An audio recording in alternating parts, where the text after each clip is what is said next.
नमस्कार भक्तांनो, श्री स्वामी समर्थ. आपल्या सर्वांच्या आयुष्यात कधी ना कधी आर्थिक अडचणी येतात.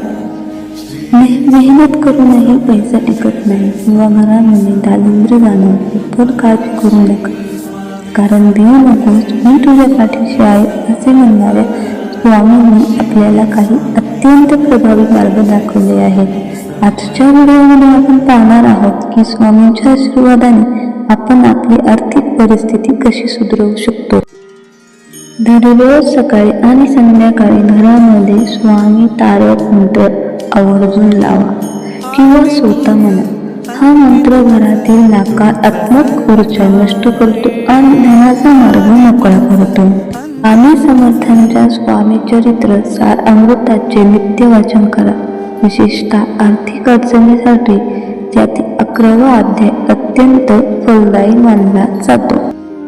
गुरुवार हा स्वामींचा दिवस. या दिवशी शक्य असल्यास गरिबांना अन्नदान करा किंवा पक्ष्यांना दाणे टाका. दुसऱ्याला मदत केल्याने स्वामींची कृपा लवकर प्राप्त होते. दररोज सकाळी घरचा उंबरठा स्वच्छ धुवावा आणि तिथे हळद कुंकवाचे लेपन करावे. ज्या घरात उंबरठा पुजला जातो तेथे लक्ष्मी स्थिर राहते.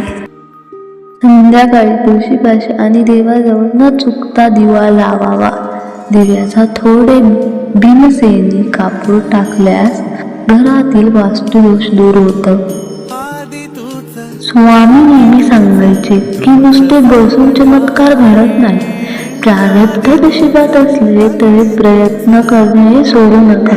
स्वामींच्या आशीर्वादासोबतच आपले काम प्रामाणिकपणे करणे आवश्यक आहे. जेव्हा आपल्याला पूर्ण निष्ठेने कष्ट करतो तेव्हा स्वामी त्यांचे फळ नक्की देतात. भक्तांनो, स्वामींवर अतूट श्रद्धा ठेवा. तुमची परिस्थिती कितीही कठीण असली तरी स्वामी ते बदलण्याची ताकद ठेवतात. फक्त मनापासून त्यांना साथ घाल. हा व्हिडिओ आवडला असेल तर लाईक करा आणि कमेंटमध्ये श्री स्वामी समर्थ नक्की लिहा. अशाच आध्यात्मिक माहितीसाठी आपल्या चॅनेलला सबस्क्राईब करायला विसरू नका. श्री स्वामी समर्थ. धन्यवाद.